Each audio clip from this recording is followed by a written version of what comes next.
They say that knowledge is power, but you don't become powerful by knowing everything. You become powerful by knowing the right things and knowing how to use them. And the value of this will expand beyond just getting good grades and becoming academically smart, but about building a life advantage. Welcome back to the It Girl Playbook. Today we will be learning how to become dangerously knowledgeable. Let's start with reframing knowledge as leverage. Most people think that being quote-unquote smart is about knowing a lot and knowing everything, and while that may get you very far in a game of trivia and help you get good grades on an exam, it may not do as much for you beyond that. Being dangerously knowledgeable means you know things that give you leverage in conversations, decisions, relationships, and opportunities. In other words, it's not about knowing everything, but rather knowing all the right things. It's beyond just academic because it requires you to learn the kind of things that changes how you move through the world more easily and in a way that's more favorable to you. Learning to read people, to avoid mistakes, to stay composed, and to make better choices and to make them faster. It's about understanding the patterns behind people, behavior, emotions, and decision making, because once you understand the patterns, everything becomes more predictable, and predictability gives you power. But when it comes to building information, most people don't struggle because they are incapable of learning. We often find ourselves struggling because of the way we consume information, especially nowadays where it feels very fragmented. We're constantly consuming short-form content where the advice is a bit more scattered, ideas aren't fully explained, or just very surface level because it's a 30-second video. It feels productive, but it lacks intention, and therefore it doesn't do much in building the leverage that we want. That's why I'm so excited to tell you about this tool I've been using recently that is actually so genius and quite relevant to today's topic. It's an app called Be Freed, who I want to thank for sponsoring today's video. You guys know I love self-improvement, and this app has completely changed how I approach it because it removes so much of the mental effort. Be Freed is an AI-powered self-growth app built by a team from Columbia University in Silicon Valley. It pulls from these high-quality sources like books, research papers, and experts and turn them into these digestible podcast-style learning episodes with personalized learning plans for you. I use it during my commute to Pilates and when I go out for walks, which already feels good to take care of my body, but being able to feed my mind at the same time makes it even better, and this app makes it so easy to do so. I just pick what I want to work on and it builds a personalized learning plan that honestly has me getting addicted to learning again, and everything is fact-checked so you can learn confidently. You can even choose how deep you want to go, from a 10-minute quick listen to a 40-minute deep dive with examples. You can even pause in the middle of an episode to ask a question and get clarification in real time, dive deeper into a specific topic, or explore a side path. It feels like having a conversation with someone who understands exactly what you're curious about. And my favorite part is the mind space that saves all of your aha moments into a single space, almost like a second brain that you can carry around in your pocket with all the takeaways, lessons, key ideas, all organized and easy to access. And so with today's objective of helping you become dangerously knowledgeable, Be Freed can be such an incredible tool in helping you achieve that without all of the mental effort. Even a small change like swapping just 10 minutes of scrolling for learning can make a world of a difference over time. You can download the app for free in the video description below.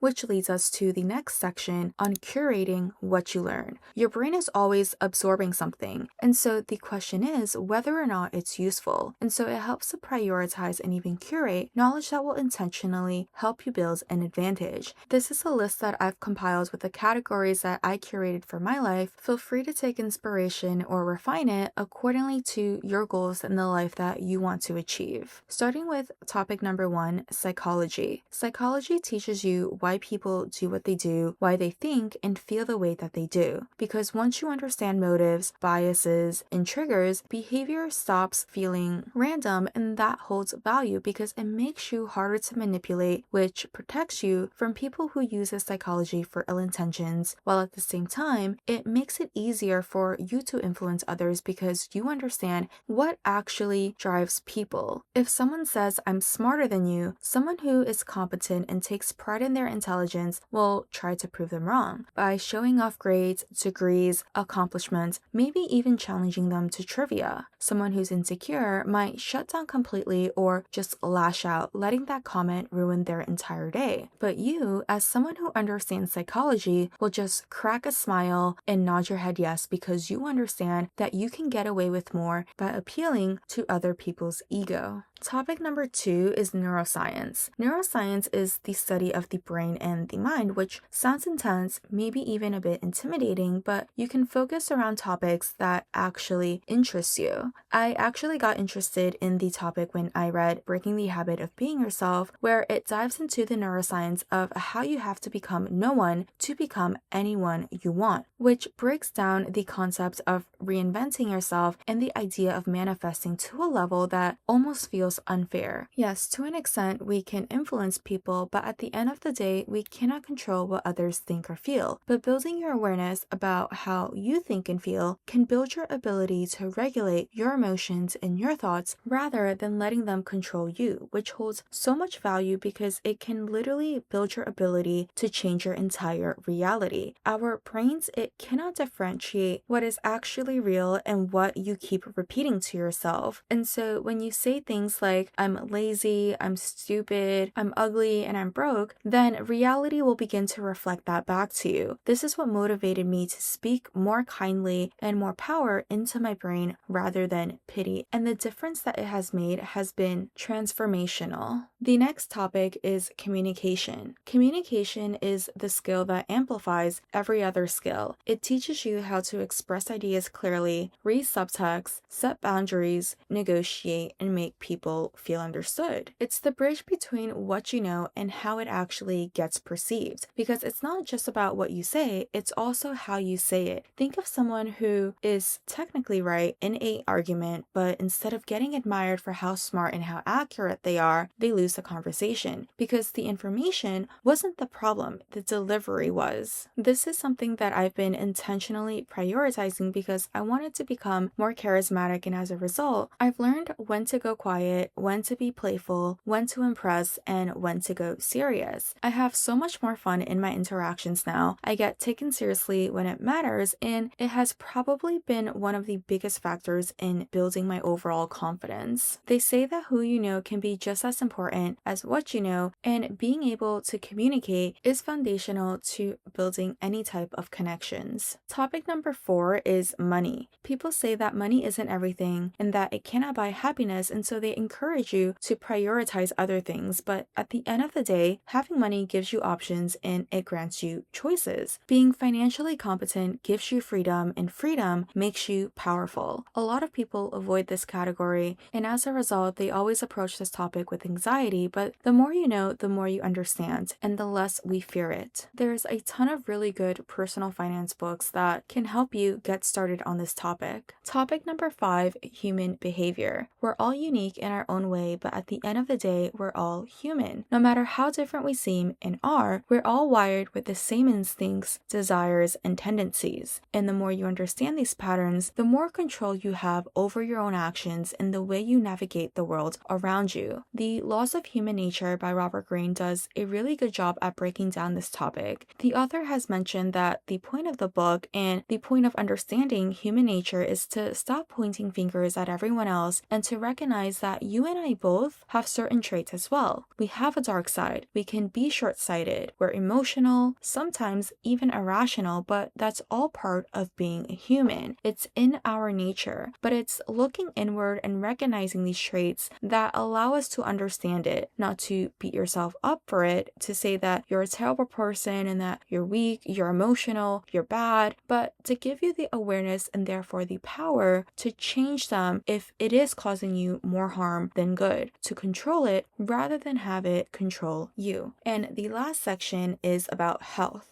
They say that health is wealth, and in many ways it's true. What's the point of becoming dangerously knowledgeable and building this entire life advantage of knowledge if you don't really have much of a life to live? Health is such a broad topic, but you can focus around subtopics that interest you and or are relevant for you. For example, I really believe that you are what you eat, and so I love learning about foods that support your health, your beauty, your skincare, and just food that will overall make you hotter. I've also went down an entire rabbit hole on how mental and emotional health can manifest into your physical health. There's a really good book called You Can Heal Your Life that breaks this down really well. It helped me draw the conclusion of how my acne was tied to me being angry with life and why my hands would start to randomly physically hurt every time I tried to hold on to a person or a situation that really wasn't meant to stay. Whichever direction you choose to take it, the world is your oyster with the health in the palm of your hands. When you choose your inputs carefully, your mind becomes sharper automatically because you stop randomly collecting information and start building knowledge that can actually create leverage. Choose topics that improve how you think, how you act, and how you move. That's the difference between simply being informed and actually becoming powerful. But now that we know what to learn, what's the difference between someone who just reads a lot and knows a lot versus someone who actually holds leverage, which leads us to the next section on becoming dangerously knowledgeable. The more you know doesn't always directly translate to knowing more because it's a lot of information to take in. Sometimes learning a lot means we forget a lot also, and so it helps to distill everything. After reading a book, you're not going to remember every word from a 300-page book. Instead, you extract the principle, the pattern, or the main takeaway. When you distill instead of trying to memorize everything, your knowledge becomes sharper, lighter, and easier to recall, and this strengthened ability to recall is going to make the application process of applying what you learn into reality more effective and more efficient. In this process, leveraging tools to make it easier for you can make all the difference because the easier you can recall and utilize the knowledge that you've gathered, the more likely you will even put it into practice. Tools or apps like Be Freed can really help reduce mental energy to learn and then trying to remember everything. This gives you more energy to actually use it. You can also keep a journal dedicated to this. At the end of the day, knowledge only becomes quote-unquote dangerous when you actually use it. Most people learn passively, they collect ideas but never actually do anything about it or allow it to change anything in their life. And so if I could leave you with anything today, try to apply these insights into your life rather than simply collecting it. The more you use it, the more instinctive it becomes. This is a stage where knowledge turns into influence, and that influence is what will make you become dangerously knowledgeable. That's it for today. Be sure to check out the It Girl newsletter for episode recaps, to join in on the conversation, and to help decide on what to explore next. I hope to see you in our next episode, and in the meantime, as always, stay hot. Bye!